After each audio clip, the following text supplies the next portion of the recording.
మరి మా అమ్మగారు లక్ష్మి గారు, మా తండ్రి గారు అప్పారావు గారు అనమాట. వారికి చక్కటి ముగ్గురు పిల్లలు పుడతా వచ్చారండి. ఆ ముగ్గురు పిల్లల్లో ఆఖరి వ్యక్తినైనా నేను మగ పిల్లవారిని, నాకంటే ముందుగా 5 ఆడపిల్లవారు కని ఉన్నారు. వారి పేర్లు కూడా చెప్తాను. దుర్గాదేవి, సత్యవతి అని, ఆఖరిగా సాయి కుమార్ అని నాకు పెట్టుకున్నారు వారి పేర్లు.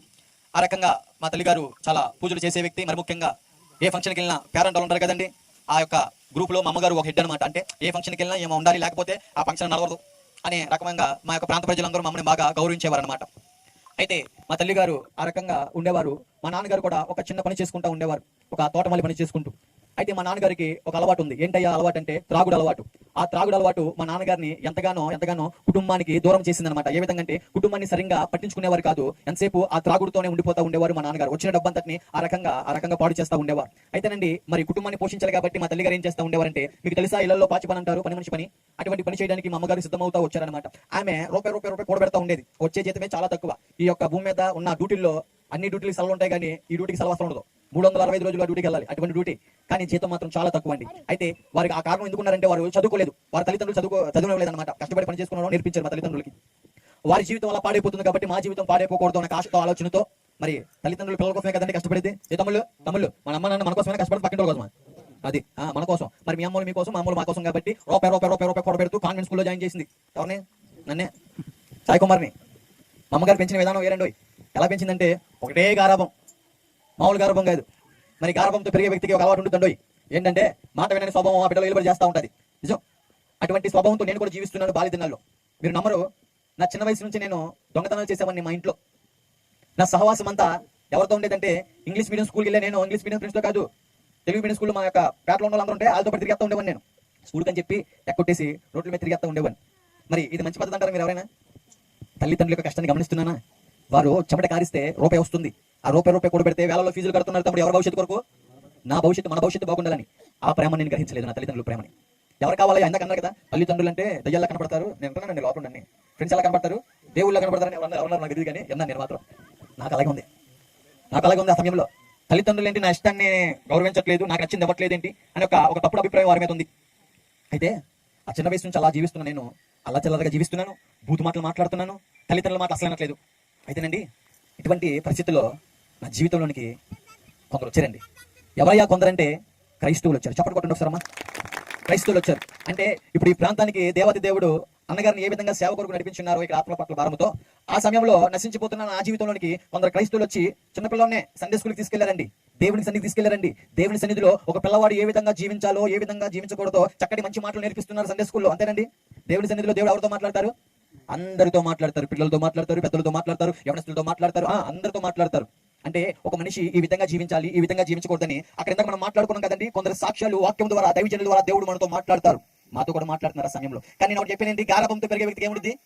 మాట వినని స్వభావం వెలుబడి చేస్తుంది. ఆ స్వభావంతో ఉన్న నేను అక్కడ వాక్యం వినపడుతుంది, కానీ ఈ చెవుతో వింటున్నాను, ఈ చెవుతో విడిచిపెట్టేసేవాడిగా జీవిస్తున్నాను. ఆ మాట ప్రకారంగా ఆ మాటకు లోబడే వ్యక్తిగా మాత్రం అయితే నేను లేనండి. అలా మెల్లగా వయసు పెరుగుతున్న నాలో ఏం పెరుగుతున్నాయంటే సహవాసాలు పెరుగుతున్నాయి. ఏం పెరుగుతున్నాయంటే ఈ వేడితో సహవాసం అంటే ఈ టీవీలోనూ కనపడే సినిమాల్లో కనపడే ప్రేమ చిత్రాలు నన్ను ఎంతగానో ప్రభావితం చేస్తా వచ్చే. సినిమాలో కనపడే ప్రేమ అంటున్నాను, కానీ నా కళ్ళ ముందు నా కోసం కష్టపడుతున్నాడు చూడు, ఎవరో తమ్ముడు. తల్లిదండ్రులు ప్రేమ గ్రహించలేని గుడ్డివాడిని నేను. వాస్తవానికి ఏ ప్రేమ కనపడుతుంది నాకు? సినిమాలు ప్రేమ.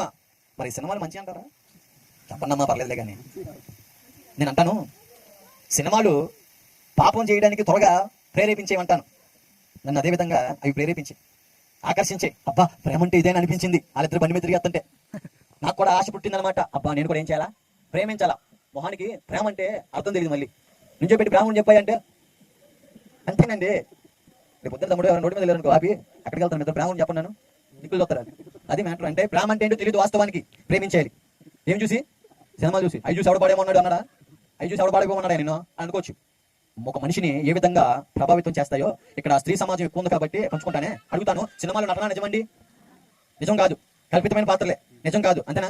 మరి సీరియల్లో చెప్పండమ్మా, ఏం కాదు. కానీ నటనే, నిజం కాదు. అవునా? మరి సినిమా ఆ సీరియల్లో ఏదో పూసుకొని చేస్తుంటే చూస్తున్నావు, నువ్వు ఎందుకు చేస్తావు? నిజంగానే ఇక్కడ మనం ఆలోచించాలమ్మా. నేను కూడా తర్వాత ఆలోచించాలి. నాకు నేను నవ్వుకున్నాను అనమాట. అక్కడ గ్లిజరిన్ రాసుకొని ఎడుతారు నటించడానికి, కానీ ఇక్కడ చూస్తున్న వ్యక్తి ఎటువంటి గ్లిజరిన్ రాసుకోకర్లా. ఆటోమేటిక్ ఏమొచ్చేస్తుంది? ఎమోషన్ కి కన్నీళ్ళు వచ్చేస్తా. అంటే ఏమవుతుంది? ప్రభావితం అవుతుంది. అది నిజంగానే జరిగిపోతుంది, ఊహలో ఉండిపోతుంది మనిషి. కానీ నటన అనే విషయాన్ని మర్చిపోయింది. అలాగే సినిమాలు కూడా నన్ను ఎంతగానో ప్రభావితం చేసి, ఆ సినిమా క్యారెక్టర్లో ఆ ప్రేమతత్వాలు నన్ను ఎంతగానో ప్రభావితం చేసి ఒక అమ్మాయిని ప్రేమించానండి. ప్రేమించాక కొద్ది రోజులు ఏమన్నారు, ఏయ్ నువ్వంటే నాకు ఇష్టం లేదురా అని మాట వినపడింది నాకు. ఇంకా మాట వినడంతోనే ఇంకో సినిమాలు హీరో గారు ఎలా పిచ్చిపోతారండి, ఇంకంతా ముగిసిపోయిన అన్నట్టుగా చూపిస్తారు కదా. అవే నాలో ప్రభావితం అవుతున్నాయి, ఆకర్షణ అవుతుంది. ఎలాగంటే ప్రేమ విఫలం అయిపోయింది, ఇప్పుడు నేనేం చేయాలి, నా హృదయం అంతా భారం అయిపోతుంది. ఎలా భారం అయిపోతుంది అంటే సన్నివేశాలు చూసి చూసి చూసి బాగా మైండ్ లో ఎక్కించుకున్నాను కదా సినిమా డైలాగులు అన్ని, అవి నన్ను బాగా ప్రభావితం చేసి ప్రేమ విఫలం అయిపోయింది, అయ్యో నా హృదయం భారం అయిపోయింది, నాకు నెమ్మది సమాధానం ఎక్కడ దొరుకుతుంది, ఎలా ఎలా ఎలా అని ఆలోచిస్తున్న మనిషి ఎక్కడికి వెళ్తున్నాడంటే ఈ సినిమాల్లో నేర్పిస్తారు ఏంటి, మత్తు పదార్థాలు సమాధానం ఇస్తాయని నేర్పిస్తారు కదండి. మత్తు పదార్థాలు అదే విధంగా మత్తు పదార్థాలకు సమాధానం ఇస్తాయి అనుకుంటూ మత్తు పదార్థాల దగ్గరికి వెళ్ళి ఒక పేరు పెట్టుకున్నాను. అప్పుడు మా అమ్మ నన్ను ఎలా పిలిచాను, నన్ను బంగారు సాయి కుమార్. ఆ తర్వాత నేను పెట్టుకున్న పేరు వేరండి, ఏంటంటే బెజవాడ బ్యాడ్ బాయ్ సాయి. ఏ పేరండి, ఉన్నారండి మీ ఊర్లో ఎవరైనా మామూలుగా తప్పుడు నేను చెడ్డోడు అంటే నీకు ఏమొచ్చింది కోపం. నేను పెట్టుకున్న పేరు బెజవాడ బ్యాడ్ బాయ్ సాయి అని. ఇగో మరి ప్రేమ విఫలం అయిపోతే ప్రియుడు ఏం చేస్తాడండి, జుట్టు పెంచేస్తాడు, గడ్డలు పెంచేస్తాడు. మరి ప్రేమ విఫలం అయిపోతే బ్లేడ్ పట్టుకొని ఏం చేసుకుంటాడండి, సినిమాలో కోసేసుకుంటాడు. నేను ఏం చేస్తున్నా, కోసేసుకుంటున్నాను. దేనికోసం ఇదంతా, నాకు రియలైజేషన్ క్షమించాలి, నాకు సమాధానం వచ్చిందని. కానీ సమాధానం రావట్లేదు సుమి, నన్ను నేను గాయపరుచుకుంటున్నాను వాస్తవానికి, నన్ను నేను పాడు చేసుకుంటున్నాను వాస్తవానికి. 24/7 మత్తు పదార్థాలతో సావాసం చేయడం బాగా అలవాటు అయిపోయింది. యవన ప్రాయంలో ఎంతకు మనం అనుకున్నాం కదా, యవన ప్రాయంలో ఎలా ఉంటారంటే బలంగా ఉంటారా బలహీనంగా ఉంటారు తమ్ముడు, బలంగా ఉంటారు, చాలా బలం ఉంటుంది. నా బలమంతటిని మత్తు పదార్థాలతో నింపుతున్నాను, వ్యసనాలతో నింపుతున్నాను, డ్రగ్స్ తో నింపుతున్నాను, గంజాయిలతో నింపుతున్నాను, ఏమైతే మత్తుకు సంబంధించినవి ఉన్నాయో వాటితో నింపుతున్నానండి. మరి నింపితే యొక్క శరీరం ఊరుకుంటుందండి. ఇప్పుడు అన్న నన్ను తీసుకొచ్చారండి, రాజన్న చక్కగా ఆటో మీద తమ్ముడు కొనొచ్చు. అన్న ఏం కొట్టించు అన్న ఆటోలో, అన్న గ్యాసా ఇంకేం కొట్టించండి అన్న, డీజిల్ పోయచ్చా ఏ అన్న ఖరాబ్ అయిపోద్దా అంటే కంపెనీ ఒక మాన్యువల్ ఇచ్చాడయా, అబ్బా గ్యాస్ కొట్టించుకొని తిరుగు, డీజిల్ కొట్టించుకున్నాకో అవి వాళ్ళు పాడైపోతాని బండికి ఇచ్చాడు. మరి యొక్క శరీరానికి దేవుడు బైబిల్లో మంచి పదార్థములు భుజించుడి అని అన్నాడు కదండి. మంచిని తాగు బాబా, పాలు తాగు బాబా, మజ్జిగ తాగితే తప్పుడు ఏమవుతుంది, కళ్ళు వస్తాయి, అవయవాలు ఏమవుతాయి పుష్టిగా ఉంటాయి. మరి మరి అయిపోతుంది ఈ పోతే గ్యాస్ బదులు డీజిల్ పోతే అవయవాలు పాడైపోతున్నాయి. మరి మరి మరి మరి యొక్క మంచి పదార్థాల బదులు ఈ మత్తు పదార్థాలు నింపితే అవయవాలు బాగుంటాయా? సిగరెట్ రోజు 4 పెట్టులు తాగితే 6 ప్యాక్ వచ్చిందా చెప్పక అమ్మ, నువ్వు కాదు మా తమ్ముళ్ళు అడుగుతారు చెప్పరా అని రావు. ఏమైందండి, ఆరోగ్యం పాడైపోతుందండి కదండి. అదే విధంగా యవ్వన ప్రాయంలో ఆరోగ్యం పాడు చేసుకుంటున్నాను. అయితే దానికి పెట్టుకున్న పేరు ఏంటంటే ఎంజాయ్ చేస్తున్నాను, దానికి పెట్టుకున్న పేరు ఎంజాయ్. మరి అటువంటి ప్రవర్తనతో ఉంటే అబ్బా మీ అబ్బాయి గజాలు బలం ఉన్నాయండి అని మమ్మల్ని అంటారు ఎవరైనా, తప్పుడు ఏమంటారు, మీ అబ్బాయి బతికేంటి, వాడి వాడకం ఏంటి, వాడిని పెంచే విధానం ఏంటమ్మా, వాడు బతికేంటమ్మా అని మొహం మీద ఉమ్మేది మాట్లాడరా ఖచ్చితంగా మాట్లాడతా. అసలుగా మా అమ్మ కొద్ది గొప్ప ఆల్కి కొంచెం మంచి మంది చెప్పింది. అందరనే వాళ్ళు ముందు మీ ఇంట్లో ఉండి సరి చేసుకుని తాత ఊరి మీద పడమ్మా మాకు చెప్పమ్మా అంతా చాలా అవమానకరంగా మాట్లాడేవారు. మా అమ్మ కూడా అనేది, అయ్యా నీ బట్టి మాకేం రావట్లా, మర్యాద రావట్లా, నీ బట్టి నీ మీద ఎన్నెన్నో లక్షల పోసి నేను చదివించాం కానీ ఏం లేదు, ఉపయోగం లేదు, చదువు సంధ్య మానేసావు, రోడ్ల మీద తిరుగుతున్నావు, ఆ స్నేహాలు వద్దయ్యా, నా మాటినయ్యని గుండెలు బాదుకుంటూ మాట్లాడేది మా అమ్మ. కానీ తల్లికి తండ్రికి విలువట్లేదు. అప్పుడు మత్తు పదార్థాలతో సావాసం చేశాక తన మన అర్థం కావట్లా, తల్లి ప్రేమ అర్థం కావట్లా, వారు ఏ విధంగా నన్ను పెంచారు అర్థం కావట్లా, వారు ఏ విధంగా నన్ను ఎంత ప్రేమించారో అర్థం కాక ఇదే నోటితో కన్న తల్లిని తిడుతున్నా. తమ్ముడు ఎవడ కర్మన్నాడే నిన్ను అని ఈ మాట అంటే ఈ తల్లినా గుండె హ్యాపీగా ఉంటుందా, బరువెక్కిపోతే అరే వీడిని ఇంత ప్రేమిస్తుంటే నా కొడుకేంటి ఇలా అంటున్నాడు అని బాధపడితే గమ్మ తల్లే ఏడుతుంది, ఒకటే ఏడుపు మా అమ్మ ఏంట్రా నువ్వు ఇలా అని. మరి నాన్నగారు కూడా మంచి మంది చెప్తారు కదా బాబు పొద్దుకుంటారని, మరి ఆయన మాట్లాడుతుంటే ఇదే చేత్తో తండ్రిని కొట్టే మూర్ఖుడిగా మారిపోయింది. తమ్ముడు ఇంకెవరు మాటలు లెక్క చేయట్లేదు, నేను నా ఇష్టం అంటున్నాను, నా జీవితం అంటున్నాను. డబ్బు లేకపోతే మరి ఇంట్లో దొంగతనం చేసి మరి తీసుకెళ్ళిపోతా ఉండేవాడిని, లేకపోతే ఇంకా ఎవరి ప్రాయం కదా ఊర్లో విజయవాడ ప్రాంతంలో నైట్ అయితే దొంగతనం చేసుకుంటుండేవాళ్ళు. మరి మా బ్యాచ్ అంతా ఎవరో రౌడీ సెంటర్ లో బ్లేడ్ బ్యాచ్ గంజా తిరిగే వాళ్ళు. ఇక్కడ ఒక తమ్ముడు ఉన్నాడు, గతంలో చూసాడు, పలకెత్తాను వీడియో తెస్తాను, మా తమ్ముడు చూసాను నన్ను. తర్వాత నేను వెళ్ళిన తరగండి మా బ్యాచ్ అలా అడుగుతా, పోలీస్ స్టేషన్ పక్కన ఇల్లు మళ్ళీ మళ్ళీ అక్కడ దొంగతనాలు. ఆ రకంగా భయం లేకుండా ఇష్టానుసారంగా గర్వబెగుతున్నామండి. అయితే సండే స్కూల్లో ఒక సంఘటన జరిగింది, బాలిదినంలో నేను వివరించడం మర్చిపోయాను. నాలో ఓర్వలేనితనం ఉండేదండి, పక్కన వ్యక్తికి ఏమనిస్తే నాకెందుకు ఇవ్వలేదని ఓర్వలేనితనం ఇంత రాయిశ్రేసానండి సండే స్కూల్ మీద. దేవుడికి వీపు చూపించి, దేవుడి సన్నిధికి వీపు చూపించి నేను లోకంలో పడి తిరగడం మొదలు పెడతా ఉన్నాను. పెద్దయ్యాను, యవనస్తున్నయ్యాను, ఈ విధంగా పాడైపోయాను చెప్తున్నాను మీతో. దేవుడు ఏమిచ్చాడండి బాలిదినాల్లో? అవకాశము. ఏమిచ్చారు? అవకాశము. ఎవరి ద్వారా? క్రైస్తవులను ప్రేరేపించి దేవాతి దేవుడు వారి ద్వారా మాట్లాడుతున్నారు. వాక్కు వచ్చింది దగ్గరికి, వాక్కు వచ్చింది, దేవుని యొక్క మాట వచ్చింది. ఆ మాటను పట్టించుకోకుండా నేను తృణీకరించానండి. అయితే ఎవరి ప్రేమలో మరి ఈ విధంగా నా శరీరం అంతా పాడైపోతా వచ్చింది కదా. ఒకసారి 25 సంవత్సరాలు వచ్చాక వెళ్ళి స్కానింగ్ చేయించుకుంటే ఈ 2 ఊపిరితిత్తులు పాడైపోతా ఉన్నాయి, పేగులు ఇన్ఫెక్షన్ అయిపోతా ఉన్నాయి, కిడ్నీలు స్టోన్స్ అని పేగులు మాడిపోయినండి. తిండి అడిగేది కాదు, నోట్ల నుంచి బ్లడ్, మోషన్ నుంచి బ్లడ్ వస్తూ ఉండేదండి. నాకు చాలా సన్నగా అయిపోయినాను. కారణం ఏంటి చెప్పండి? నా జీవితంలో విత్తన విత్తనము మత్తు పదార్థము. ఏ విత్తనం అయితే విత్తుతామో ఆ పంటే కొయ్యాలి కదండి. ఏదో రచన ఏ విత్తనం అయితే విత్తుతామో ఆ మొక్కగా వచ్చింది. మరి నా జీవితంలో మత్తు పదార్థాలనే విత్తనం విత్తాను, అనారోగ్యం అనే సమస్య ఆ పంట కోయడం మొదలు పెడతాను. నా జీవితంలో మా అమ్మ గారాబం అనే ఒక విత్తనం విత్తింది, నా బాలి దినంలో దుఃఖం అనే పంటకు వస్తుంది ఆమె. ఆ మాట వింటున్నాను నేను. మరి మా తల్లిగారు పడే వేదన మీరు పడకూడదని ప్రియ తల్లులారా, మీ పిల్లల విషయంలో క్రమశిక్షణ అనే విత్తనం విత్తుతారని మనస్ఫూర్తిగా కోరుకుంటున్నాను. హల్లెలూయా. యవ్వన ప్రాయం వచ్చిందండి, బలహీన అయిపోయాను, బ్యాడ్ బాయ్ సాగా జీవిస్తున్నాను, ఒక రౌడీ సెటర్ లాగా, బ్లేడ్ బ్యాచ్ లాగా. ఇంకా యవ్వన ప్రాయంలో ఒక వాడుకుంటారు, ఎవరో కాదు సాతాను వాడతారు కదమ్మా, ఇంకోళ్ళు ఉన్నారు రాజకీయ నాయకులండి. యవ్వనసులు ముసలోళ్ళు అక్కర్లా, ఎవరికి యవనస్తులే కావాలి. వాళ్ళు మాట్లాడతాం కానండి, వాళ్ళకి లోపడతాం కానండి, తల్లిదండ్రులు లోపడమండి మేము. వాళ్ళు ఏం చెప్తా చేస్తాం కానీ గీతాలు కదండి, అవగతం అండి. తల్లిదండ్రుల మాటకి విధేయులయ్యే వ్యక్తులు అయితే కాదు మేము.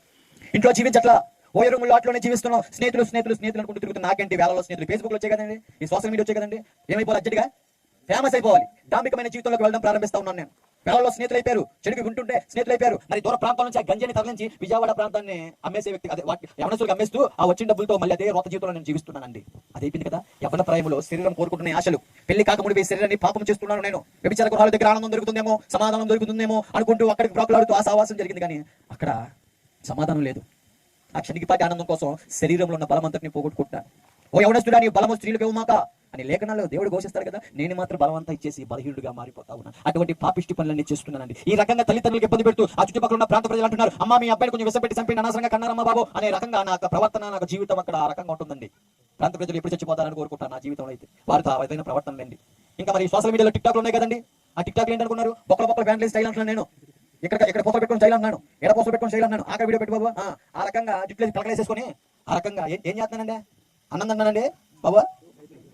ఆ రకమైన ప్రవర్తన అండి. ట్యూబ్ లైట్ తింటూ స్టైల్ అంటున్నాను నేను. ఆ రకంగా జీవితం ఒళ్ళంతా పచ్చబొట్లు వేపించేసుకుంటున్నాను నేను. మొహం మీద మొదలు పెడితే కాళ్ళు వరకు ఉన్నాయి. ప్రతి పచ్చబొట్టు మేడ ఏంటి, పొట్ట మీద డీప్ మీద అండి, ఏడ పడతాడా, ఒళ్ళంతా పచ్చబొట్లు అండి, స్టైల్ అంటున్నాను. ఈ ప్రభావితం ఎక్కడ చూసండి, సినిమాలండి బాబు, సినిమాలండి. వాళ్ళు ఏదో విగ్గులు పెట్టుకుంటే నేనేమో నిజంగానే పెంచేస్తున్నాను. ఆ రకంగా ప్రభావితం అవుతుంది నాకు. అయితే ఒక రోజు ఏమవుతుందో తెలుసా, శరీరం బలహీనపడుతూ ఉంది. బలహీనపడ్డ తర్వాత మా అమ్మ అంటున్నారు, అయ్యా ఇక్కడ ఉండదయ్యా, ఇక్కడ ఉంటే ఏ పోలీసులు వచ్చి మా మొహం మీద ఉమ్మేస్తారో, మమ్మల్ని కొడతారో మాకు తెలియదు, కానీ ఆయన విజయవాడ ప్రాంతం విడిచిపెట్టి వెళ్ళిపోను అని బతుమాలుతున్నారు. విజయవాడలో ఆల్మోస్ట్ గా ప్రతి పోలీస్ స్టేషన్ 90% అన్ని పోలీస్ స్టేషన్ చేశారండి. కుక్కను కొట్టినట్టు కొడతా ఉండేవారు. మరి గంజా ఉందండి, తమ్మతరమా కొడతారండి. ఎందుకు కొడతారండి పోలీసు వారు? మార్పు రావాలని, అంతే కదండి. తప్పు చేస్తున్నాను శిక్షించాలని కొడుతున్నారు, కానీ మాలో మార్పు రావట్లేదు. కానీ ఒక మోటకపోయిన స్వభావం ఇంకా పెరుగుతాం మొదలవుతా ఉంది. అయితేనండి ఒక రోజు చెప్పాను కదా, ఒక బలహీన పరిస్థితి అయిపోయిన తర్వాత, అనారోగ్యానికి గురైపోయిన తర్వాత విజయవాడ విడిచిపెట్టేసి ఆ యొక్క కసింకోట అనే ఒక ఊరు వెళ్ళడం మొదలుపెట్టాను. ఎక్కడ ఉంటుందంటే తూర్పు అనకాపల్లి, తెలుసా మీకు, బాగుంటారు మీరు. అనకాపల్లి పక్కన కసింకోట అనే ఊరు వెళ్ళండి. అయితేనండి అక్కడ జరిగిన మరొక అద్భుతమైన కార్యం ఏంటంటే, ఆ పాడైపోతున్న జీవితం నాది ఎలా ఉంది, మంచిగా ఉందా, చెడుగా ఉందా? అమ్మా చాలా చెడిపోయింది, శరీరం చెడిపోయింది, అంతా చెడిపోయిందండి. ఆ చెడిపోయిన వ్యక్తి దగ్గరికి, నాశనం అయిపోతున్న వ్యక్తి దగ్గరికి మరో క్రైస్తవుడు వచ్చాడని చెప్పకూడదు. హల్లెలూయా. ఈసారి వచ్చిన క్రైస్తుడి పేరు సూర్యనారాయణ గారు. ఎవరయ్యా ఈయన గారంటే, మరి నాతో పాటు తాగిన వ్యక్తి, తమిళనాడిన వ్యక్తి, వారిని ఇబ్బంది పెట్టిన వారమే, మేము పొరలు చేసిన వారమే, కత్తులతో సావాసం చేసే వాళ్ళమే. అయితే ఆ సూర్యనారాయణ యేసుప్రభు వారిని నమ్మి విశ్వసించి దేవుడి మాటకు లోబడి చక్కగా ఈ లోకానికి, అంటే ఈ యొక్క లోక పద్ధతి యొక్క లోకంలో ఏదైతే పాపం ఉందో దానికి వీపు చూపించి దేవుడికి లోబడి, ప్రభువా నన్ను క్షమించయ్యా, నా యొక్క బ్రతుకు నీ కొరకే ఆయన సమర్పించుకొని మార్పు చెందిన క్రైస్తుడు. హల్లెలూయా. ఆయన వచ్చి నాతో మాట్లాడుతున్నారండి, యేసుప్రభు వారి గురించి చెప్తున్నారండి, తన యొక్క సాక్ష్యాన్ని వివరిస్తున్నారండి. ఆయన జీవితం అంతా మత్తు పదార్థాలు అనుకున్నాను, కానీ అక్కలేదు సాయి ఆనందం, మందులో లేదు సాయి ఆనందం. మందుని కలవిగా మనం మత్తు పదార్థాల డ్రగ్స్ లో లేదు ఆనందం, డబ్బు కోసం పాకులాడి దొంగతనం చేసుకున్నాం, కానీ డబ్బులో లేదు ఆనందం. పేరు పెక్కేతలు డాంబికమైన జీవితం అక్కడ ఉందేమో అనుకున్నాం ఆనందం. మనం ఏదో ఫేమస్ అయిపోవాలి, ఇన్స్టాగ్రామ్ లో ఫాలోవర్స్ వచ్చారనుకున్నాం, కానీ అక్కడ లేదే ఆనందం. సాయి వీటి వల్ల నా జీవితం పాడైపోయిందిరా, నా జీవితం పాడైపోయిన జీవితం జీవంగల దేవుడు ఆయన వాక్కు ద్వారా బాగు చేశాను సాక్షి చెప్పింది. హల్లెలూయా. ఆ స్నేహితుడు ఆ విధంగా చెప్తుంటే మెంట్లో చెప్తున్నాడేమో. మరి చీకట్లో ఉన్న వ్యక్తికి వెలుగు మాటలు తొందరగా అంటావు, అబ్బే అది కాక చెప్తుంది యేసుప్రభు గురించి చెప్తున్నాడు. మరి మనం ఏంటి, మనం వేరుగా భక్తి వెనరా, నేను చేసే భక్తి అంటే నువ్వు చెప్పే విధానం ఏంట్రా, నేను చేసే భక్తి తెలుసా నీకు అని మాట్లాడుతుందండి. నేను మళ్ళీ అంటున్నాను, ఎవరిని విమర్శించడం రాలేదు, కానీ సాక్ష్యం చెప్పడానికి వచ్చినప్పుడు కూర్చోపెట్టుకోండి. మరి నేను కూడా ఒక భక్తి చేస్తూ ఉండేవాడిని. ఒక సోమవారం వస్తే నేను కూడా శివాలయానికి వెళ్ళే వ్యక్తిని. ఈ మధ్య యూట్యూబ్లో ఒక అగోరి గారు మీరు చూసారా, ఆమె అలంకారం గమనించారా? ఆమెను ఉద్దేశించి నేను మాట్లాడలేదు, కానీ ఆమె ఏ విధంగా అయితే అలంకారంతో ఉన్నారో ఆ రకంగా నేను కూడా ఒక అగోరలాగా పూసేసుకుంటూ ఉండేవాడినండి. శివరాత్రి వస్తే నేను కూడా ఆ రకంగా గెటప్ వేసుకుంటా ఉండేవానండి, ఆ రకంగా ప్రవర్తిస్తూ ఉండేవాడిని. నాకు కనపడుతున్నాయి కదా ఆ రకంగా అనమాట. ఎడిటింగ్ కాల్స్ మీ అవన్నీ ఫేస్బుక్ లో, ఇన్స్టాగ్రామ్ లో ఉన్నాయి, డౌన్లోడ్ చేసుకొని ఈ విధంగా ఉపయోగపడుతున్నాయి. మీరు మళ్ళీ ఏ వచ్చింది అని ఇంకో భ్రమలో ఉండమాకండి దయచేసి. ఈ పట్టుభాగంలో ఒక అగోర తపస్సు చేసే పచ్చగొట్టి ఇప్పుడు ఉంది, నేను మెడమే చూస్తే ఒక శివలింగం ఇప్పుడు ఉంది. అయితేనండి ఆ రకమైన భక్తి చేసే నేను అంటున్నాను అనమాట, ఎవరితో, క్రైస్తువులు అంటున్నాను. ఒరే నీ నమ్మకం నీదైతే నా నమ్మకం నాదే ఉన్నది, నీ యొక్క భక్తి నీది, నా భక్తి నాదిరా అని వేరుగా మాట్లాడుతున్నాను నేను. తన యొక్క మార్పుని గ్రహించే వ్యక్తిగా లేనండి. అది నాతో పాటు తాగి తమిళనాడు వ్యక్తి మార్పు ఏంటి, తన జీవితం ఏంటి, ఈ విధంగా బాగుపడింది ఏంటి కారణం ఆలోచించట్లేదు. కానీ నాలో ఒక ఆలోచన ఏంటి చెప్పిన, క్రైస్తవం అంటే మత మార్పిడి, తెల్లవాళ్ళ దేవుడు, బిట్టేసోళ్ళ దేవుడు, మా దేవుడు కాదు అనే ఒక ఆలోచనలో ఉన్న వ్యక్తిని కాబట్టి తన యొక్క మాటలను అంగీకరించే వ్యక్తిగా అయితే లేనే లేదు. అయితే ఆయన అంటున్నాడు, మరి నీ జీవితం పాడు చేసుకున్నావురా, ఆ పాడైపోయిన జీవితాన్ని బాగు చేయడానికి యేసుప్రభు వారి లోకానికి వచ్చారా, అయ్యా నాయన నా మాట ఎంత సాయి, నా బతుకును మార్చిన దేవుడు నీ బతుకు బాగు చేస్తాడు బాబా అనుకుంటూ ఎంతగానో ప్రయాసపడుతున్నాడండి. దేవుని రుచి చూసిన వ్యక్తి క్రైస్తవుడు ఆ విధంగా ప్రయాసపడుతుంటే నేను అంటున్నాను, ఒరే అల్లెలియా బ్యాచ్గా అనుకుంటూ తిడుతున్నాను. పైన చేసే డబ్బులు చేస్తారా మీరంతా దొంగలు మీరు అని మాట్లాడుతున్నాను. ఈ మాటలు నాది కలిసి బాగా విన్నాను కదా, ఎక్కడెక్కడ మనుషులు మాట్లాడుకుంటే క్రైస్తవ గురించి అదే వాస్తవం అనుకుంటున్నాను, కానీ క్రీస్తు మార్గం ఏంటో గ్రహించే వ్యక్తిగా నేను లేనండి. ఆ స్నేహితుడు అడుగుతున్నాడు, ఒక్కసారి దేవుని సన్నిధికి రా. ఒక్క క్రైస్తుడు అడుగుతున్నాడు, ఒక్కసారి దేవుని సన్నిధికి రా, దేవుడు బాగు చేస్తాడు, దేవుడు మాటలు బాగు చేస్తాయి అని ఎన్ని మాటలు చెప్తున్నా సరే అబ్బే పట్టించుకోవాలి. మరి ఎన్ని గమనిస్తున్నా, సాక్ష్యం చూస్తున్నా, మరి నాతో పాటు తిరిగి కాబట్టి మా బంధువులు ఏమంటారండి, రే ఆడి బతుకు నీతో పాటేగా తిరిగేది, నీతో పాటేగా నాశనం అయిపోయాడు, ఆ బతుకు చూడరా ఏ విధంగా దేవుడు బాగు చేశారు, వాటితో పాటు దేవుడి సన్నిధికి వెళ్తే నీ బతుకు కూడా బాగు చేస్తారా, దేవుడు హృదయపూర్వకంగా నమ్మితే నీ బతుకు కూడా బాగు చేస్తాడయా అని అంటుంటే నేనేమో ఆల్తానే మాటలో అన్నం పెట్టే మా అమ్మ నాన్న మాటనే ఏం చేయను, లెక్కే చేయను, ఎవరైనా చెప్పేది అనుకుంటూ పెద్దవాళ్ళతో అటువంటి ప్రవర్తన అండి. చాలా వయసులో పెద్దవాళ్ళండి, పెద్దవాళ్ళకి గౌరవం అట్లా ఆ రకంగా నా ప్రవర్తన అంతా ఉంది. అయితే మరి శరీరం పాడైపోతే మనిషి ఎక్కడ పరిగెడతారండి, హాస్పిటల్ చుట్టూరే కానీ దగ్గర తిరిగేస్తున్నాను, నడినెత్తున చలి కాలు వరకు స్కానింగ్ జరిగిపోతున్నాయి, ప్రాణం మీద తీపి, ఆరోగ్యం ఉన్నప్పుడు పట్టించుకోవాలి, ఆరోగ్యాన్ని అంతా పోయాక తిరిగేస్తున్నాను. ఇందాక మనం అనుకున్న ఆటోలో సామాన్లు పాడైపోతే బాగు చేసుకోవచ్చు, ఇంకో దగ్గర దొరుకుతాయి పాటలు, ఇందులో ఈ సామాన్లు పాడైపోతే దొరుకుతాయండి, దొరకవు, ఎవరు కూడా ఎవరు కొంతమంది అలా ఉండిద్ది. అయితేనండి శరీరం అంతా పాడైపోయిన తర్వాత ఒక ఆలోచన వచ్చింది, ఎక్కడైతే మనకి అర్జెంట్గా ఏమొచ్చేయాలి, ఆరోగ్యం వచ్చేయాలి అనే ఒక స్వార్థపు బుద్ధితో ఒక ఆదివారం పూట దేవుని యొక్క సన్నిధికి రావడము మొదలుపెట్టానండి. హల్లెలూయా. అక్కడ జీవంగల మాటలు వినపడుతున్నాయి, దైవజనుడు మాట్లాడుతున్నాడు, ఆయన ప్రార్థన చేస్తుంటే ఎంత జుట్టేసి కనపడిన ఫోటో అంత జుట్టేసుకుని ఆయన ముందు కూర్చున్నాడు. ఆయన అంటున్నాడు ప్రేమతో, బాబు ఈ ప్రాంత ప్రజల కోసం, ఈ ప్రాంత యవనస్తుల కోసం మేము ప్రార్థన చేస్తున్నాం ఆయన, దేవుడి పాదాలు పట్టుకొని, బాబు దేవుడు మీకు అవకాశం ఇస్తున్నాను ఆయన, తమ్ముడు దేవుడు నమ్ముకో, హృదయపూర్వకంగా జీవితాన్ని బాగు చేసుకో బాబు అని వారు అంటుంటే నేనేం చేస్తున్నాను తెలుసా, బూతు మాటలు మాట్లాడుతున్నాను. విజయవాడ ప్రాంతంలో ఒక ఆయన ఉండేవాడు దైవజనుడు, మేము నైట్ పూట మేము రోడ్ల మీద తిరిగే వ్యక్తులం కదా, నిద్రపోయే వ్యక్తులం కాదు మేము నైట్ పూట. ఆయన ఏమో 2ంటికి 3ంటికి పాపం ఆ యొక్క సేవ ముగించుకుని పరిచయం ముగించుకుని వచ్చేవాడండి. ఎక్కడికండి, ఇంటికి. ఏ టైంకి తింటారో తెలియదండి నిజంగా సేవకులు, ఎందుకంటే కళ్ళారో చూసా కదా, ఇప్పుడు టయానికి తినరండి, కుటుంబంతో ఎక్కువ సమయం గడపండి, ఎంతసేపు సంఘము విశ్వాసులు ప్రాంత ప్రజలు నశించిపోతున్నారు, ఇంకా ఇదే ఈ రకమైన ఆలోచనే. కానీ నేను ఆనాడు ఏమంటున్నాను తెలుసా ఆయన్ని, ఇదే నాతో పచ్చిబూతులు మాట్లాడుతున్నాను, ఎవరిని, పాస్టర్ గారిని. ఇప్పుడు దైవజనులు అండి నాకు మంచి చెప్పారా చెడు చెప్పారండి, మంచి చెప్పారు, కానీ నాకు మాత్రం సెడ్ అయిపోతుంది. ప్రతి ఆదివారం వెళ్తున్నానండి, ఎక్కడికండి, దేవుడి సన్నిధికి వస్తున్నాను, కానీ అక్కడ వినపడే మాటలు మాత్రం లోబడే వ్యక్తిగా లేను, వినే వ్యక్తిగా లేను. బాబు నేను బతుకు బాగు చేసుకో బాబు, దేవుడికి లోబడు, ఇవా త్రాగుడు మానే వ్యసనాలు మానే అంటుంటే ఆ మాట దేవుడు వారిని ప్రేరేపించి వారి నోట మాట్లాడుతుంటే నాతో ఆ మాటలు పట్టించుకోకుండా ఈ చెవుతో విన్నో ఈ చెవుతో వదిలేడు, అంటే మారు మనసు లేదన్నమాట. మళ్ళీ అంటున్నాను, అయ్యగారు నా కోసం ప్రార్థన చేసింది అయ్యగారు అని వీరి స్వరం బలంగా వినపడుతుంది దేవునికి, కానీ నా స్వరం ఏమట్లా వినపట్లేదండి. దేవునితో ఒక వ్యక్తిత్వ ఒక సావాసం అనేది లేదండి, దేవుడి మీద ఆధారపడడం లేదండి. అసలు యేసుప్రభువు ఎవరో కూడా గ్రహించే వ్యక్తి అయితే కాదండి, అందరు దేవుళ్ళు యేసుబాబు ఒకడే అని కొట్టివాడుతున్నాను, కానీ అక్కడ వినపడుతున్న సత్యమ వాక్యాన్ని నేను గ్రహించట్లేదు. ఆయన కూడా తెలవ దేవుడు లేని ఒక భ్రమలో జీవిస్తున్నానంతే. ఒకరోజు మరి అన్ని గమనిస్తున్నా, నా స్నేహితుడు ఉంటారు కదండి, మార్పు చెందిన స్నేహితుడు, ఆయన అంటున్నాడు, నువ్వు చేసే భక్తి కాదురా, అరే నువ్వు చేసే భక్తి కాదు, దేవుడు చూస్తున్నాడు, నువ్వు 4 కోళ్ళ మధ్య ఒక రకంగా ప్రవర్తిస్తున్నావు, దేవుడి సందులో మరో రకంగా ప్రవర్తిస్తున్నావు సాయి అని. ఏం చేస్తారు, ప్రేమించే వాళ్ళు గద్దిస్తారు కదండి, ఆ విధంగా గద్దిస్తుంటే స్నేహితుడు, నాకు ఈ స్నేహితుడు కోపం వచ్చేస్తుంది, ఏ స్నేహితుడు కావాలంటే అన్న నువ్వు సూపర్ అనుకుంటే బెల్లం ఉన్నప్పుడు ఏవో చేత కదా, ఇటువంటి వారితో ఎక్కువ వారి మాటలను ఎంతగానో వినసొప్పగా ఉండేవి, కానీ ప్రేమతో గద్దించే వారి యొక్క మాటలు మాత్రం అంగీకరించేవాడు కాదు. దేవుడి సన్నిధికి వస్తున్న వ్యక్తి ఏం చేయాలి, దేవుడి మీద ఆధారపడాలి, దేవుడిని విశ్వసించాలి, దేవుడు మాటలు లోబడాలి. దైవజనులు ఏం చెప్తున్నారు, వారి ద్వారా దేవుడు ఏం మాట్లాడుతున్నారు, మన బతుకు ఏ విధంగా బాగు చేసుకోవాలి, భక్తి నేర్చుకోవాలి. నేనేం చేస్తున్నాను తెలుసా, చెప్పండి అమ్మా, ఏం చేస్తాను చెప్పండి అమ్మా, ఇక్కడ ఫోన్ నొక్కుంటున్నానండి, ఎక్కడండి, దేవుని సన్నిధిలో అండి బాబు. నా ఫేస్బుక్ సోషల్ మీడియా ఉంది కదా, వాట్సాప్ చాట్ ఎంతమంది చూసారు, లైక్లు ఎన్ని వచ్చాయి, ఈ పనికిరాని లైక్ల కోసం ప్రాకులాడుతున్నాం. ఈ మధ్య వైరల్ అయిపోవాలని చాలా మంది ప్రాణాలు కూడా కోల్పోతున్నారండి, నేను చూసాను వీడియో. నేను ఆ రకంగా ఆ డాంబికంగా జీవించాలని ఆలోచన ఎక్కువ పట్టేసింది అనమాట నాలో. అయితేనండి దేవుని సన్నిధిలో దేవుని బిడ్డలతో సావాసం చేసేవాడిని కాదు, లోకంలో తిరిగే స్నేహితులతో సావాసం చేసి, అంటే పాపంలో ఉండేవారితో సావాసం చేస్తా ఉండేవాడు, కానీ మార్పు చెందిన పరిస్థితులతో సావాసం లేదు. వెలుగు సంబంధులతో సావాసం చేస్తే ఏమైంది, మనం కూడా వెలుగుతాం. చీకటితో సావాసం చేస్తే అంతే కదండి. అయితేనండి వెలుగు సంబంధులతో నా సావాసం లేదు, మరి వారు కూడా చీకట్లో ఉన్నారు కాబట్టి వ్యసనాలతో వారితో నేను వెళ్ళిపోతున్నాను. దేవుడి సన్నిధికి వస్తున్నాను, తాగేస్తున్నాను, దేవుడి సన్నిధికి వచ్చేస్తున్నాను, ఏమైతే పొగా ఉందో ఇది చేస్తున్నాను, దేవుడి సన్నిధికి వచ్చేస్తున్నాను, తప్పు చేస్తున్నాను, కానీ ఏం చేయట్లేదు, మారు మనసు లేదు.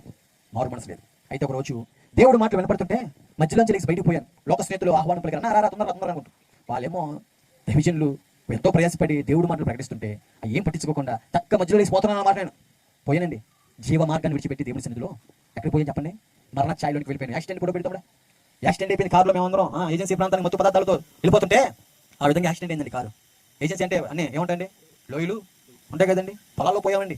అందులో ఉన్న ఏ ఒక్కరికి ఎటువంటి గాయం అవ్వలేదండి. చాలా మంది ఇక్కడ దేవుడిని స్తుతిస్తున్నారు, వినపడుతుంది నాకు. నేను ఆ రోజు చేసింది తెలుసా, ఇదంతా నా సుడి, ఇదంతా నా లక్ ఉంది, అందుకే నాకేం కాల, ఇదంతా ఏముంది నా సుడి, నా అదృష్టం అంటున్నానండి నేను. అయితే అదే ఫోటో తీసుకెళ్లి క్రైస్తులకు చూపించా, ఎవరో నా స్నేహితుడు చిటికెత్తు మాట్లాడుతూ, చూసా లెక్క మన లెక్క మనం అంటే ఆయన అంటాడు, నువ్వు అనుకుంటున్నావయ్యా ఇది లెక్కలు, నువ్వు అనుకుంటున్నావు ఇంకా బతుకున్నావంటే.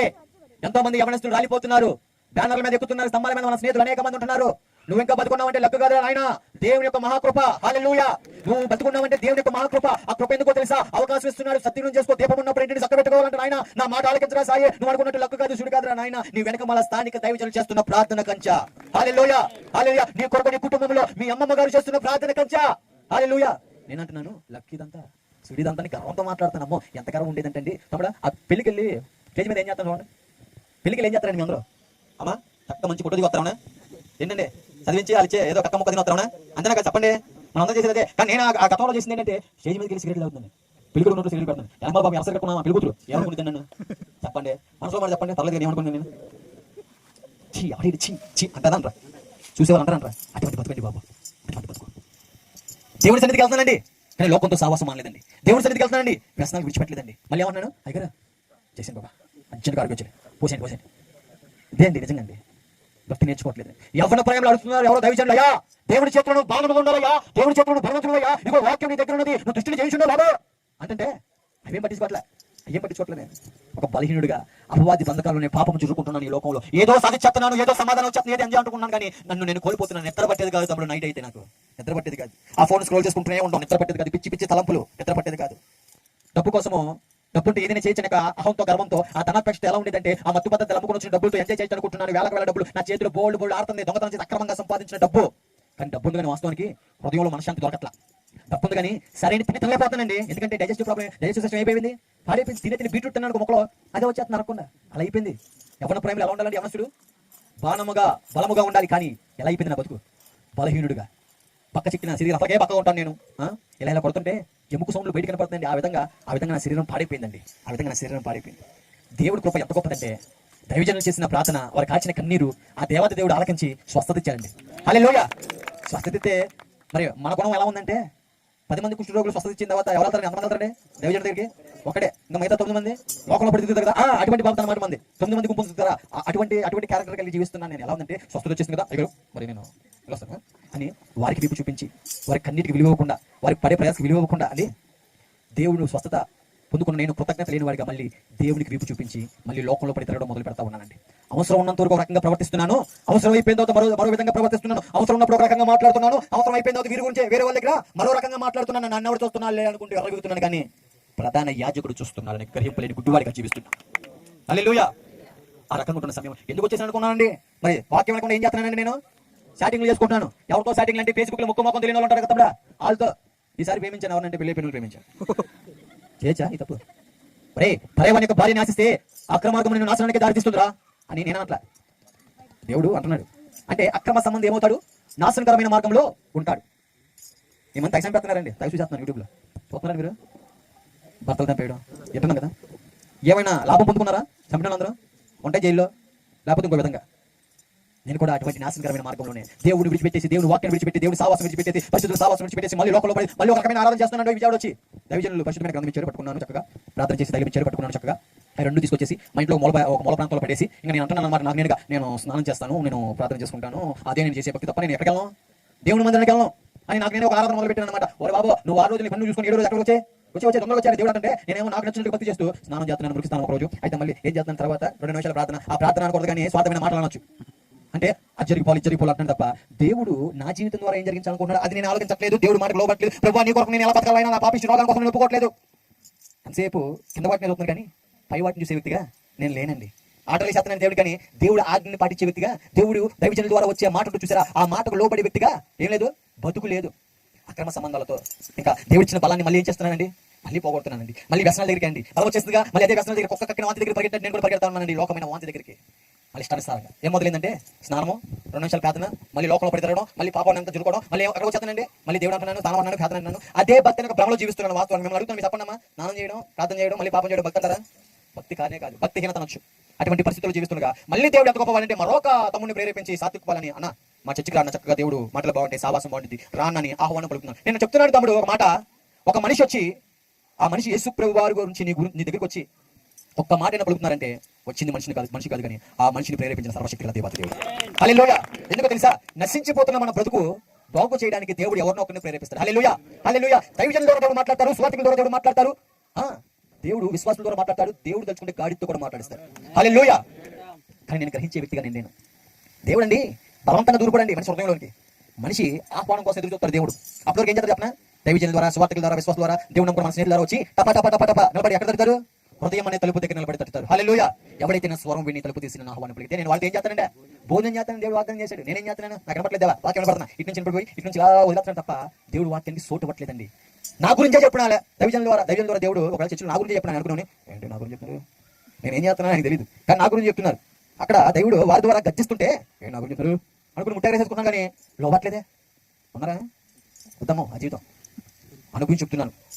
అటువంటి జీవితం ఎంత భయంకరంగా ఉంటుందో అనుభవించి చెప్తున్నాను. ఈ మాటలని నేను అనుభవపూర్వకంగా సాక్ష్యం చెప్తున్నాను మీ ముందు ఈరోజు. నేను యవ్వన ప్రాయంలో ఆ విధంగా బలహీన అయిపోతూ దేవుడు ఇచ్చిన బలాన్ని మళ్ళీ కోల్పోతూ మళ్ళీ లోకం ఇష్టానుసారంగా జీవిస్తూ నా ఇష్ట ప్రకారంగా ఒక రకమైన భక్తి చేస్తూ నేను ఒక క్రైస్తవుని, నేను ఒక వెలుగు సంబంధం అనుకుంటూ వెళ్ళపిస్తున్నాను లోకస్తులకి. వెలుగు సంబంధిగా దేవుడి సన్నిధికి వస్తున్నా అంతరంగం అంతా ఎలా ఉంది? చీకటే. ఆ రకంగా జీవితం ఉందండి. అమ్మాయిలు పట్టుకునే పోసలు నేనేం చేస్తాను? అమ్మాయిలు పెట్టుకుంటారా అబ్బాయిలు పెట్టుకుంటారండి? అమ్మాయిలు లేఖనాలు ఏంటి బాబా? అమ్మాయిలు అబ్బాయిల వలే, అబ్బాయిలు అమ్మాయిల వలే మారద్దాను ఆయన అని చెప్తుంటే నేనేమో కుట్టి చేసుకుని పిచ్చోళ్ళు ఉంటున్నాను అనమాట. మళ్ళీ గుద్దుతో చచ్చిపోతాను, అలా ఉంది నా బాడీ. నోరు మాత్రం పెద్ద పెద్ద బుద్ధి మాటలు. ఆ రకంగా జీవిస్తూ నాశనకరమైన మార్గం వెళ్తూ ఆఖరికి బలమంతా అయిపోయింది, డబ్బంతా అయిపోయింది.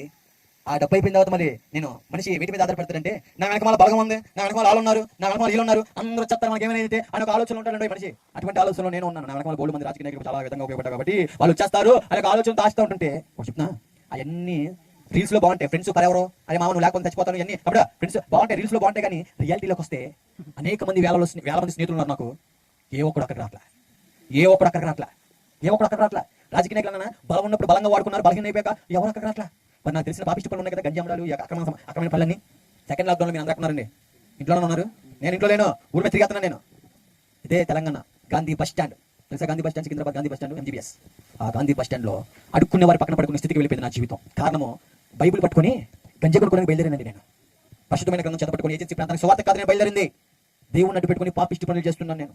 పరిశుద్ధమైన గ్రంథాన్ని అక్రమమైన స్థలాలకు తీసుకెళ్తున్నాను, పాపిష్టి స్థలాలకు తీసుకెళ్తున్నాను. 262 కేజీలు గంజాన్ని తరలించి చేశానండి. బోల్డ్ డబ్బులు వచ్చాయి, కానీ డబ్బు రాలేదు కన్నా. అడుక్కునే వారు పక్కన పడుకునే స్థితికి వెళ్ళిపోయింది. చేతిలో డబ్బులు, సాజీల డబ్బులు. విజయవాడలో మన పద్ధతి ఏంటి? అబ్బో సాయన్న కాకన్నా తురుమన్న అన్నారు కదా, కానీ సాయన్న ఆ రోజు అడుక్కునే వారు పక్కన పడుకునే స్థితికి వెళ్ళిపోయింది అన్నమాట బతుకు. అనకూడదు కానీ అండి, పేదలు ఎలా ఉండేదంటే ఎస్ఐయా గంజి కొనుక్కోవడానికి వెళ్తున్నాను, కానీ ఏ పోలీసులు పట్టుకోకుండా చూడయా, నాకు వచ్చే ఆ డబ్బులు ఎంతో కొంత కానికి ఇచ్చేస్తాను బాబా. నమ్మరండి, నిజంగా ఇదే మాట అండి, స్వార్థమైన మాటలు. అంటే కానికి ఇచ్చేస్తే సరిపోతుంది అనుకుంటున్నాను భక్తి. అది అలవాటు అయిపోయింది నాకు, కానికి ఇచ్చేస్తే సరిపోతుంది భక్తి అనుకుంటున్నాను. కానీ దేవుడు కోరుకునే మరి ముఖ్యమైన కానుక ఒకటి ఏంటి? హృదయార్పణ. ఈ హృదయార్పణ ఇవ్వట్లేదు నేను కానుక దేవునికి. సజీవ యాగముగా నా శరీరం అప్పచెప్పట్లేదు నేను. ఆ విధంగా నేను చేసేదే భక్తి. నాకు భ్రమలో జీవితం. ఏమా కాళ్ళు పోతున్నాయా? ఊరున్నారు? పర్లేదమ్మా, కాళ్ళు పోతాయి, ఎందుకంటే వాళ్ళ కూర్చోలేరు ఎక్కువసేపు. నిజం, మంచిది, సాకుండి ఏం కాదు. అయితేనండి అడుక్కునేవారు పక్కన పడుకునే స్థితికి వెళ్ళిపోయి సాధ్యం డబ్బులు లేక నపంసకులు తెలుసా మీకు? ఎవరండి? ట్రైన్లో వస్తారు కదా హెజ్రాలు, వారి దగ్గర చేసి చెప్తున్నాను, ఛార్జీలు డబ్బులు ఇవ్వండి అంటున్నాను. ఇదే శరీరంతో అటువంటి వారితో కూడా పాపం చేసిన బతుకున్నది, అటువంటి శరీరం నాది. అటువంటి స్నేహితులతో సావాసం చేసేవాడిని, అటువంటి జీవితం నాది. ఆ రోజండి నా చేతిలో బైబిల్, ప్రేరాయలు, ఒక చెత్త పక్కలే ఉన్నాయి. అప్పుడు కూడా దొంగతనమే, ఒకటి కొట్టేసి ఫోన్ లాగేస్తున్నాను. నన్ను మరి పరిగెత్త దొంగ అనుకుంటూ. సెకండ్ లాక్డౌన్, బస్సులు పొద్దున పూట ఉన్నాయి, నైట్ పూట. మరి తెలంగాణలో నైట్ నుంచి పొద్దున లాక్డౌన్, సెకండ్ లాక్డౌన్. ఆంధ్రాలో అయితే పొద్దున సాయంత్రం లాక్డౌన్, ఇక్కడేమో నైట్ నుంచి పొద్దున వరకు ఉండేది లాక్డౌన్. అయితేనండి ప్రేరాలు జుట్టు రాసుకొని బట్టలు మార్చేసుకొని ఏమి ఎరగని వ్యక్తిగా అడుక్కుంటున్నాను నేను నా పంపుల దగ్గర. ఆ రకంగా అయిపోయింది బతుకుంటున్నాను అంతే. విజయవాడ ప్రాంతం వచ్చి స్నేహితులు పంచుకొని అన్నాను, అయ్యా నాకున్నది మీరేరా అంటే ఎవడో లెక్క చేయట్లే. ఒరే మీ గొడవలు పరిగెట్టే కదా, అరే మీకు ఏం కావాలన్నా మా ఇంట్లో డబ్బులు దొంగతనం చేసి వచ్చి మరి నేను పెట్టేవాను కదా. అరే మా అమ్మ నాన్న ఊరేలా పనికి వెళ్ళిపోతే మేము అందరినీ మా ఇంటికి తోడుకొని వచ్చి అంత ఎంజాయ్ చేసేవాళ్ళం కదా అంటే ఎవడ అక్కడ రావట్లేదండి. రియాలిటీ వస్తుంది బయటికి. బలం ఉన్నప్పుడు ఒక రకంగా, బలహీన అయిపోయిన తర్వాత మరో రకంగా ప్రవర్తిస్తుంది ఒక సమాజం.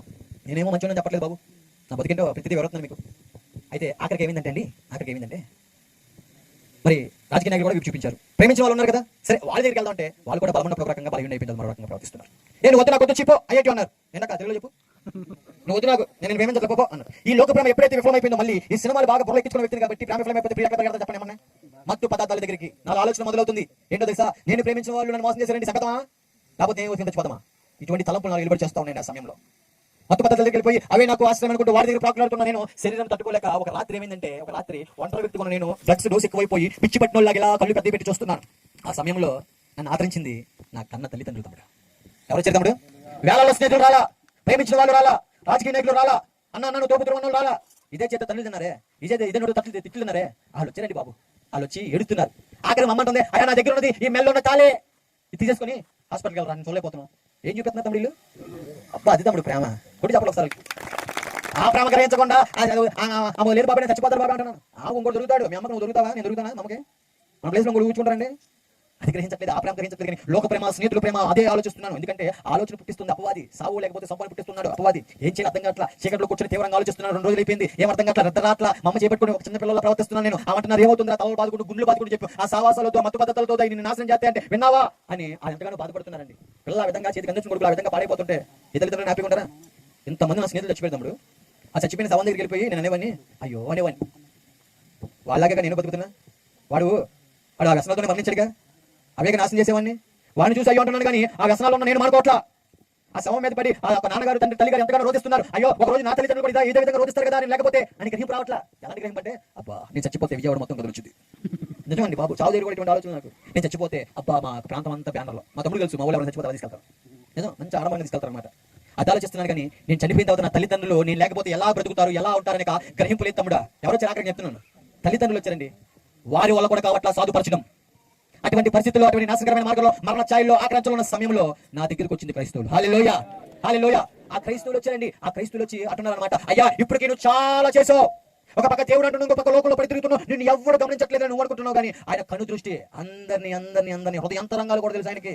నువ్వు అనుకుంటున్నావు ఎవరు చూడలేదని, ఆయన ప్రతిదీ చూస్తున్నాడు. అయితే సమయము సద్వినియోగం చేసుకో, దుర్వినియోగం చేసుకోమక.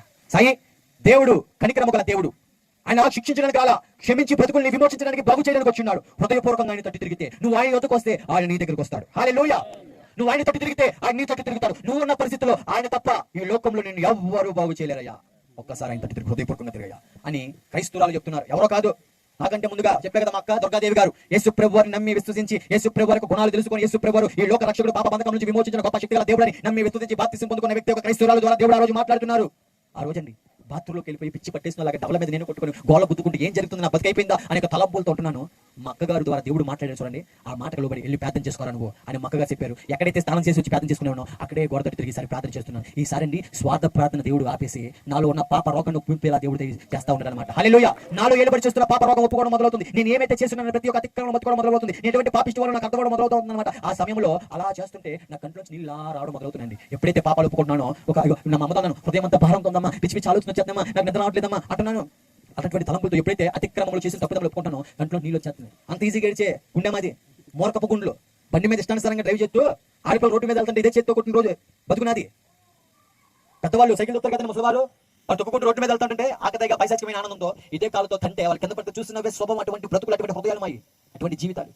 ఎప్పుడో చచ్చిపోలే బైక్ రైడింగ్ లోనే ఎంతో మంది నా కళ్ళ ముందు చచ్చిపోతారు. సిగ్గు రావట్లేదు నాకు మాత్రం. ఆ రకమైన ర్యాష్ డ్రైవింగ్ చేస్తున్నాను. కానీ ఆ రోజు ఏమవుతుందండి, అతిక్రమం ఒప్పుకుంటుంటే మెల్లగా కంట్రోల్ చేయడం రావడం మొదలవుతుంది. ఒక తీర్మానమైన ప్రార్థన జరుగుతుంది.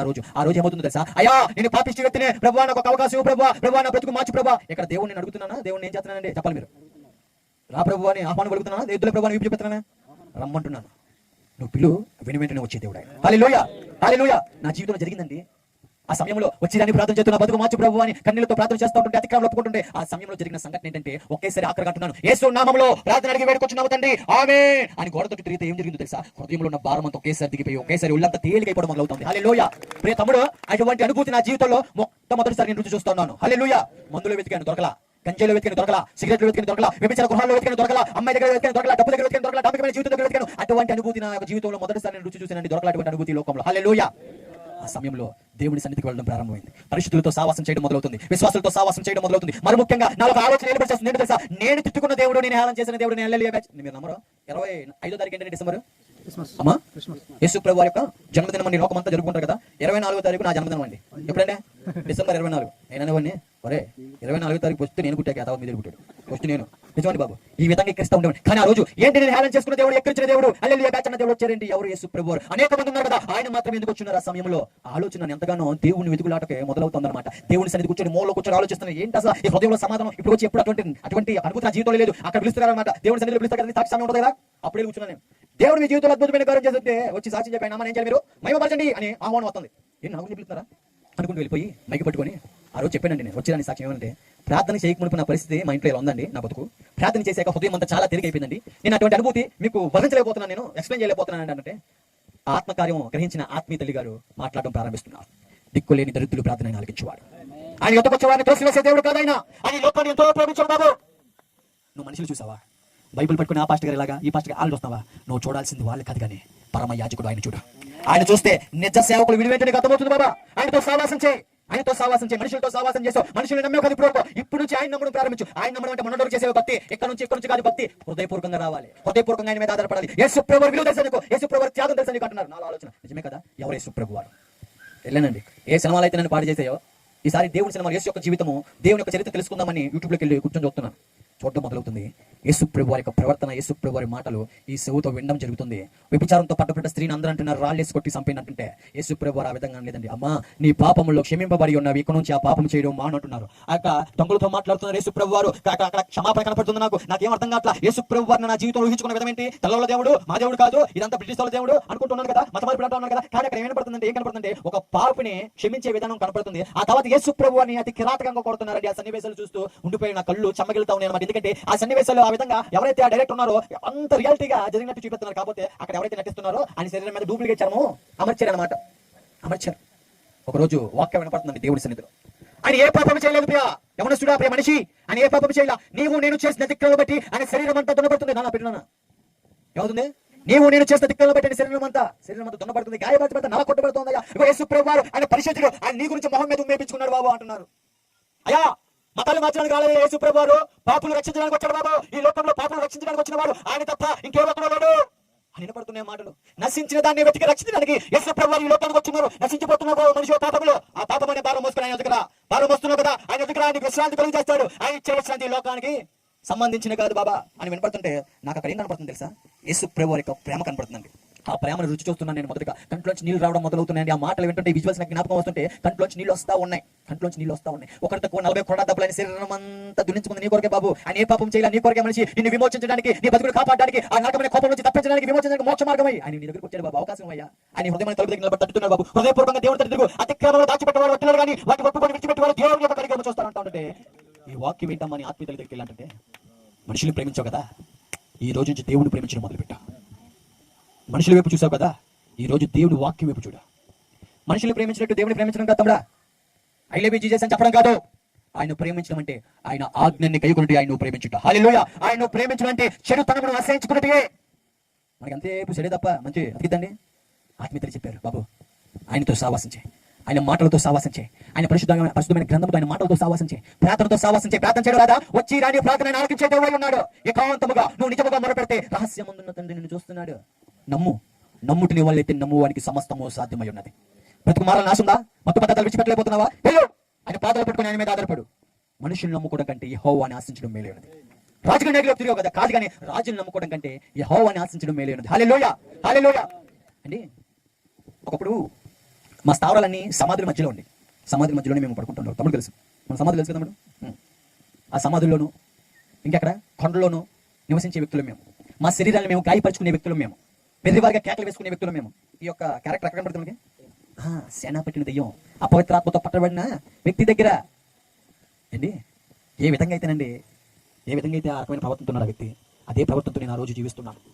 ఏ ప్రాంతంలో అయితే గంజే తాగానో అదే ప్రాంతంలో ఏకాంతంగా దేవుడితో సహవాసం చేయడం మొదలవుతుంది. హల్లెలూయా. ఏ ప్రాంతంలో అయితే గంజే పాపం చేస్తున్నానో అదే ప్రాంతంలో బైబిల్ పట్టుకుని వాక్యం ధ్యానించడం జరుగుతుంది. హల్లెలూయా. ఏ ప్రాంతంలో అయితే స్నేహితులతో నేను తాగానో అదే ప్రాంతంలో స్నేహితులకి, లోక స్నేహితులకు వీపు చూపించి నా కొరకు నీ కొరకు నిజ స్నేహితుడిని దేవాదిదేవుడు మరణించాడు కదా, ఆ నిజ స్నేహితుడితో సహవాసం చేయడం ఆయన వాక్యంతో కనెక్ట్ అవడం మొదలవుతుంది. హల్లెలూయా. దైవజనుల ద్వారా దేవుడు మాట్లాడుతున్నారు. అయ్యా ఏ మనిషి, నీవు నా సొత్తై ఉన్నావు అని పిలుస్తున్నారు దేవుడు. నేను నిన్ను పేరు పెట్టి పిలిచి ఉన్నానని మాట్లాడబడుతున్నాయి. ఆ మాటలు నా హృదయానికి ఎంతగానో ఆదరణ పలికింది. అది మనుషులు మాట్లాడట్లేదు నాకైతే. ఆ జీవపు మాటలు నా హృదయానికి తాకుతూ ఉన్నాయి. ఏ ప్రాంతం అయితే గంజే తాగిన అదే ప్రాంతంలో ఆ పెద్దగా రాసుకున్నాను నీవు నా సొత్తు అని. ఆ ప్రాంతం అంతా వాక్యాలతో నింపేసుకుంటూ ఇంకా ఏకాంతంగా దేవుడితో సావాసం చేయడం మొదలవుతుంది. ఈ లోకానికి వీపు చూపించి ఎవరితో సావాసము? దేవునితో సావాసం. ఎప్పుడైతే దేవుడి మీద ఆధారపడటం, ఆయన మీద ఆధారపడటం జరుగుతుందో కొద్ది రోజులు మీరు నమ్మరో వ్యసనాల మీద పూర్తి విరక్తి వచ్చేసరికి దేవుడు సాయం చేశాడు. హల్లెలూయా. సిగరెట్ వాసన పడకుండా దేవుడు చేశాడు. హల్లెలూయా. మరి ముఖ్యంగా నా హృదయాన్ని బాగు చేయడం దేవుడు మొదలు పెడతా ఉన్నారు. ఏ ప్రాంతంలో అయితే చెడి ఉన్నానో అదే ప్రాంతంలో దేవత దేవుడు నా జీవితాన్ని రూపాంతరం చెందిస్తా వచ్చారు. హల్లెలూయా, హల్లెలూయా. ఏ ప్రాంత ప్రజలైతే వీళ్ళు చచ్చిపోతే బాగుంటుంది అనుకున్నారు, వారే ఆశ్చర్యపోయే రీతిగా అక్కడ సజీవ సాక్షిగా పాత్రగా నా బతుకుని మలచి ఆ ప్రాంతంలో దేవుడు నిలబెట్టాడండి. హల్లెలూయా, హల్లెలూయా. ఎప్పుడు తెలుసా ఆయన తట్టు తిరిగినప్పుడు, హృదయపూర్వకంగా ప్రభువా నేను పాపిష్టివాడిని, నేను అతిక్రమం ఒప్పుకున్నప్పుడు, నాలో పాపం వేలుపడి చేస్తున్న గ్రహింపొచ్చినప్పుడు, ఎప్పుడు జరిగింది అంతంటే ఆయన పాదాలు పట్టుకొని ఆయన సన్నిధిలో ఆయనతో సావాసం చేసేటప్పుడు. హల్లెలూయా. గంజేతో సావాసం చేశా, మందుతో సావాసం చేశా, అమ్మాయిలతో సావాసం చేశా, డబ్బుతో సావాసం చేశా, ఈ లోక పాపంతో సావాసం చేశా. ఇవన్నీ నన్ను నాశనకరమైన మార్గానికి నడిపించాయి. కానీ ఆయనతో సావాసం చేశాక, ఆయనతో సావాసం చేసిన నీకేం కలుగుతుంది బాబా? మేలు, సమాధానం కలుగుతుంది. ఆ సమాధాన్ని రుచి చూసే వ్యక్తిగా దేవుడు నా జీవితాన్ని బాగు చేస్తున్నారు. మనుషులందరూ ఆశ్చర్యపోతున్నారు. నీ బతుకు మారడం ఏంట్రా అన్నారు. ఒరే మీరే కాదు, ముందు నేను ఆశ్చర్యపోతున్నాను నాయన. నా చేతిలో బైబిల్ ఉండడం ఏంట్రా బాబు. నేను అలాంటి తప్పులు అట్లు తిరిగేవాడిని, ఆ మత్తు పద్ధతులతో సావాసం చేసేవాడిని. నా జీవితం అయిపోయింది, నేను ఆశ్చర్యపోతున్నాను. ఏంటి అంత కారణం అని అడుగుతుంటే నా స్నేహితులు అడుగుతున్నా ఒకటే చెప్పాను, ఏది నా బలం వల్ల కాదు కానీ ఆయన జీవంగా వాక్కు నా బ్రతుకు బాగు చేసింది. హల్లెలూయా, హల్లెలూయా. మరి ఇదంతా మా సండే స్కూల్లో స్నేహితులు ఉన్నారు. అంటే సండే స్కూల్ స్నేహితులు అంటే తప్పుడు మన వాళ్ళు రౌడీ సెంటర్ మరి ఆధారాలు ఎక్కడికి వెళ్తారు చెప్పు, సంతకాలు వెళ్తారండి. రౌడీ సెంటర్లో ప్రతి ఆధారం సంతకాలు వారికి నేను పెట్టిన పేరు వాళ్ళ సండే స్కూల్ అనమాట. అయితే వారు అంటున్నారంట, అక్కడ జీవితం మాకు అర్థం కాదు, ఒకటే పిచ్చోళ్ళ పైకి వెళ్ళిపోతాడు, డబ్బులు కొన్నాడు, పాటలు పాడుకొని గట్టి కడుతున్నాడు, మాకు పిచ్చి పట్టేసినామండి అని ఇలా వేలెత్తి చూపించిన చేతులే ఇలా ముక్కు మీద వేలేసుకునే విధంగా అక్కడ పోలీస్ స్టేషన్లో ఏం చెప్తున్నారంటే సాయి బతుకు బాగుపడిందని అంటున్నారు. ఆశ్చర్యపోయిన పోలీసులు ఆహ్వానం పలికారు, బాబా అక్కడ తొందరగా వచ్చాను, వెళ్ళండి, నీ జీవితం ఈ విధంగా మార్పు చెందడానికి కారణం ఏంటన్నారు. నేను ఒకటే అన్నాను, ఏది నా వల్ల కాలేదండి బాబు, ఏది నా వల్ల కాలేదు. ఒక మనిషిని బాగు చేయాలంటే జీవం గల దేవుడు వాక్కు మాత్రం ద్వారానే జరుగుతుంది. హల్లెలూయా. బాగానే ఉంది, పేపర్లో రాశారు మొత్తం మాది మనిషిగా మారి అప్పుడు సాయి గారు ఎలాంటోడు మార్పు చెందాడు, మొత్తానికి ఇంకోటి మాట కింద రాశారు. పోలీసుల మీద మేమే వాడిని మార్చేసాం. అంటే అక్కడ మాట్లాడితే ఆపరేషన్ పర్వతంతో సాధారణ జీవితంలో అంటే వారి యొక్క ఆధారం ద్వారా నా జీవితం ఏంటంట. నేను వారిని తప్పు పట్టలేదండి, పోలీస్ వ్యవస్థ లేకపోతే ఇంకా క్రైమ్ రేట్ ఎలా ఉంటుందన్నా ఫ్రీ. నేను ఇప్పటికే సెల్యూట్ చేస్తానే. అయితే నేను అంటాను వారు కూడా మనుషులే. హల్లెలూయా. గట్టిగా చెప్పిన ఏంటో తెలుసా, నా బతుకు మార్చడము పోలీసు వాళ్ళ కాల కుక్కలు కొట్టారు కానీ దెబ్బలు పట్టే కానీ హృదయం మార్చలేపిరాలు. నా బతుకు మార్చడం డాక్టర్ వాళ్ళ కాల వచ్చే టాబ్లెట్లు నా బతుకు మార్చలేకపోయినాయి. నన్ను కన్న నా తల్లిదండ్రుల వాళ్ళ కాల నన్ను బాగు చేయడం, నేను రియాక్టెన్స్ సెంటర్లోకి వెళ్ళా నా బతుకుని బాగు చేసుకోవడానికి. ఈ మనిషిని సృజించిన సర్వశక్తి గల జీవం గల దేవుడు, ఆ పరమ వైద్యుడు నా జీవితాన్ని బాగు చేస్తున్నారు. నా జీవితాన్ని బాగు చేసిన దేవుడు ఆయన నీ జీవితాన్ని కూడా బాగు చేస్తాడు అని ఈ విధంగా సాక్ష్యం చెప్పడం జరుగుతుంది. అప్పుడు పోలీసు వారు అన్నారు, దిస్ ఇస్ గాడ్ గ్రేస్. వాళ్ళు సాక్షి నేను కదండి, ఏమన్నారు పోలీసు వారు, దిస్ ఇస్ గాడ్ గ్రేస్ అంటే ఇదంతా దేవుని యొక్క కృప ఉన్నది. నిజమే, నేనేమై ఉన్నానో నా బలము నా భక్తి కాదు కానీ దేవుని యొక్క కృప. తమ్ముడు ప్రియ మనిషి, ఆయనతో సావాసం చేస్తే ఏమైందండి, మారాలాంటి జీవితం మధురంగా మార్చేశారు. మారాలాంటి సేదైన జీవితము మధురంగా మలచి ఆ ప్రాంతంలో సజీవ శాఖకి పాపిష్టి నిలబెట్టి ఈ ప్రాంతంలో దేవుడు సాక్ష్యంగా దేవుడు వాడుకున్నారండి. ఎలా తెలుసా, నాకు సమస్తము సాధ్యమే, నేను ఎటువంటి పాపిష్టి జీవితాన్ని సరే బాగు చేయగలను అని క్రియరూపంగా నేను పెద్ద పైన చూడొచ్చు నేను చెప్పట్లేదు కానీ అదిగో అటువంటి పాపిష్టి జీవితాన్ని మార్చిన దేవుడు నీ జీవితాన్ని కూడా బాగు చేయగలదని ఈ రోజు నీ దగ్గర తీసుకొచ్చాను అనమాట. హల్లెలూయా. ఇప్పుడు నాకు అప్పుడు నేను చెప్పలేదు కానీ నేను అటువంటి జీవితం నుంచి అటువంటి పరిస్థితుల నుంచి దేవుడు నన్ను బాగు చేశారు. నా జీవితాన్ని బాగు చేసిన దేవుడు నీ జీవితం కూడా బాగు చేయడానికి సిద్ధంగా ఉన్నాడు. ఒకప్పుడు నేను అన్నా కదా మత మార్పిడి తలలో దేవుడని వాక్యం ధ్యానించక అర్థమైంది. యేసు ప్రభువు అందరికీ ప్రభు ఉన్నాడు, ఆయనకి పక్షపాతం లేదు, ఆయనకి తనామన్నా భేదం లేదు బాబు, ఆయన అందరినీ ఏకరీతిగా ప్రేమిస్తున్న దేవుడు. నేను ఒక చిన్న మాట పంచుకోవాలని ఇష్టపడుతున్నాను. ఆలస్యం అయిపోతుందా, కళ్ళపోతుందా? నేను చీకట్లో కూర్చొని బాధపడుతూ ఉంటున్న సమయంలో ఎవరు వచ్చారండి నా దగ్గరికి? పక్కిండంలో వచ్చారా, అమ్మలో వచ్చారా? చెప్పాలి. ఎందుకు వచ్చారండి? వాడిని కొట్టేగా, నేను తిట్టేగా, కన్నారు, నేను వారి సొత్తు కాబట్టి వచ్చారు కదా. ఆ ఆలోచన దేవుడు ఎలా చూపించాడంటే ఆయన మాత్రమే, ఈ జనులందరూ ఆయన సొత్తు కాబట్టి ఆయన మాత్రమే పదే పదే పాడైపోయిన మనుషుల దగ్గరికి వస్తున్నారు. అర్థమైంది చెప్పింది? నేను పాడైపోతున్నప్పుడు మా అమ్మ నాన్న వచ్చారు, కన్నారు కాబట్టి. అదే పాడైపోతున్న వ్యక్తి దగ్గరికి ఎవరు వస్తున్నారండి పదే పదే? యేసు ప్రభువు. ఎందుకు తెలుసా? ఆయన మనం సృష్టించున్నారు కాబట్టి. హల్లెలూయా. ప్రియ మనిషి ఆలకించి ఈరోజు ఆలోచించు. జీవితము చాలా చిన్నదే. ఒక మనిషి 80 సంవత్సరాలు బతికితే 29,200 రోజులు మాత్రమే. కానీ ఈ మనిషి ఎప్పుడు ఉంటాడో ఎప్పుడు అయిపోతాడో రేపు మనది కాదు బాబా అని వాక్యం అలడుస్తుంది. రేపు ఉన్నప్పుడు ఏం చేసుకోవాలా?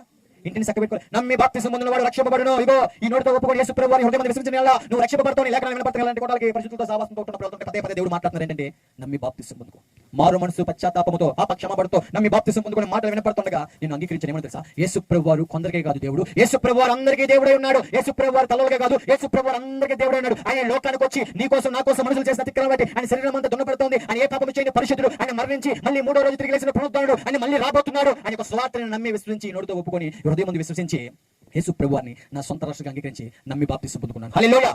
ఎల్విన్ బర్నబాస్ గారు పేరు పెట్టారండి. ఆ తర్వాత పోలీసు వారు పిలిచారు ఒకరోజు. హలో ఎల్విన్ బర్నబాస్ గారు అన్నారండి. నేను ఆశ్చర్యపోయినండి బాబు.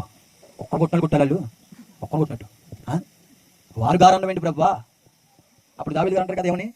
మాకు కాదు యెహోవా, మాకు కాదు, సమస్త మహిమ ఘనత నీకు మాత్రమే చెల్లిస్తున్నాము నాయన. నా గొప్పలు కాదండి ఇవన్నీ. ఈ పాపిష్టి వారి జీవితాన్ని బాగు చేసిన దేవుడు గొప్పలు చెప్తున్నాను అంతే. హల్లెలూయా. ఎంత గొప్పడంటే రక్షణ లేకమునుపు, బాప్తిసం లేకమునుపు, దేవుడు నమ్మకమునుపు హాస్పిటల్ దిగినా స్కానింగ్ చేయించని చెప్పినా ఆ స్కానింగ్ తీసుకుని ఎన్ని టాబ్లెట్ మింగిన నాకు తెలియదు బాబు. ఎవరి టైంలో అక్టోబర్ 23, 2021 సంవత్సరంలో యేసు ప్రభువారిని సొంత రక్షకుడిగా అంగీకరించాను. నా బతుకుని ఇంకా దేవుడికి సమర్పించేసుకున్నాను. అయ్యా నీ చిత్తం ప్రభువా, నా జీవితంలో నాశనం కదని దేవుడు పాదాలు పట్టుకుని పూజాడాను. అక్టోబర్ 23 డేట్ బాగా గుర్తుపెట్టుకోండి. అక్టోబర్ 2021 సంవత్సరంలో బాప్తిసం తీసుకున్నాను. మరి ఈరోజు డేట్ ఎంతో? 16 2000 మంత్ జూలై 16 2025 2021 అక్టోబర్ 23 నుంచి ఈ రోజు ఈ క్షణం వరకు హాస్పిటల్ మెట్టికి స్కానింగ్ లేదు, ఎక్స్రే లేదు. మోక్కల మీద ఎంతసేపు చెప్పేలా బలమ దయచేసి దేవుని ముందు పెట్టాను. హల్లెలూయా. ఆయన బలము దయచేసే దేవుడు, ఆయన స్వస్థపరిచే దేవుడు, ఆయన పొందిన దెబ్బలచే దేవుడు నీకు స్వస్థత. నీ విశ్వాసమే నిన్ను స్వస్థపరుస్తుంది. నీ విశ్వాసం నీదే, నా విశ్వాసం నాదే. మళ్ళీ అంటున్నాను, నీ విశ్వాసం నీదే, నా విశ్వాసం నాదే. సంవత్సరం అయింది, మా అమ్మ రావట్లేదండి చర్చికి. అందరితో అంటుంది మా పైన యేసుప్రభు బాగు చేసి అందరూ సాక్షి చెప్తుంది. మా అమ్మ నా నాన్న నాకు రావట్లే, చర్చికి రావట్లేదా? అవునాదే నాది నాదే. ఎందుకంటే ఆమె భయం వేస్తుందంట. మన చుట్టాలు ఏమనుకుంటారు, మన బంధు ప్రియులు అనుకుంటారు, ఏం జరిగి నన్ను పిలుతారు, నువ్వేంటో నాయన నీ భక్తి నీది, అయ్యి నువ్వు మతంలో దిగిపోయి అన్నారు. పిచ్చిదానా అమ్మా, మతం కాదమ్మా, మనుషుని బాగు చేసే మార్గం ఇది. హల్లెలూయా. మరి దేవుడు ఊరికే ఉండడు కదండి, లేఖనాల ద్వారా మనతో మాట్లాడతారు కదా. విశ్వాసించుడే నీవు నువ్వు ఇంటి వారు ఏం పొందుతారు, రక్షణ పొందుతారు. నమ్ము, నువ్వు అద్భుతమైన కార్యం చేస్తావు నీ జీవితంలో, నీ జీవితంలో నీ కుటుంబంలో కూడా చెప్తావు. అని దేవుడు మాట్లాడుతుంటే నేను ప్రతిరోజు ప్రార్థన చేస్తున్నాను బాబా, నేను చెప్తాను కానీ నువ్వే మాట్లాడి అనుకుంటే రోజు ప్రార్థన చేస్తుంటానండి. దేవుడు ఎంత గొప్పవాడంటే సంవత్సరం అయిన తర్వాత వాగ్దానాలు తీసుకుంటాం. మనం తీసుకుంటారా? హ్యాపీ న్యూయర్కి హ్యాపీ న్యూ చెప్తారు వాగ్దానాలకి చెప్పండి. మళ్ళీ వాగ్దానం తీసుకున్నాం కదా.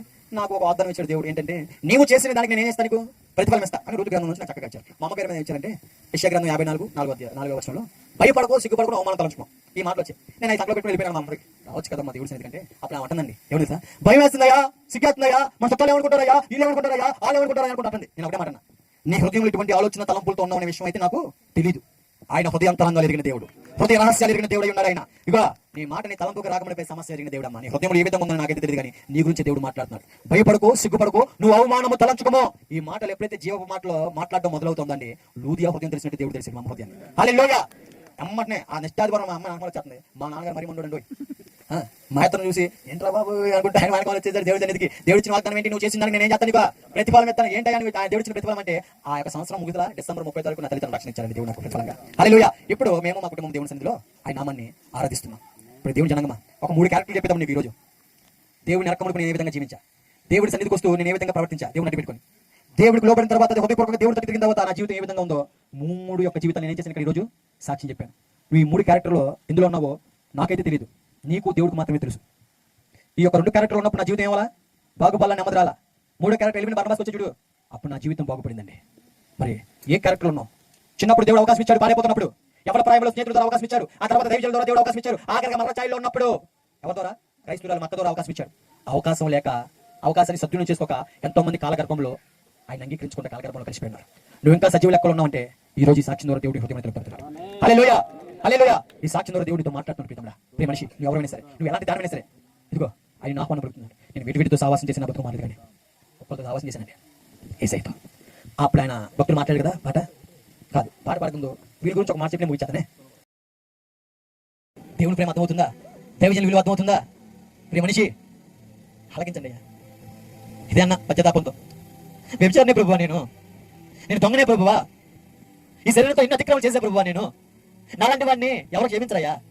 ఆయన అంటాడు, దేవుడు నా సొత్తు, నేను సృజించున్నాను, భయపడుకో, నేను నీకు తోడై ఉన్నానని మాటలతో ఎంతో బాధపరిచారండి దేవుడు. ఈ లోకమంతా సత్యపాలను కోరుకున్నారు నా జీవితాన్ని, కానీ ఆయన కోరుకోలా.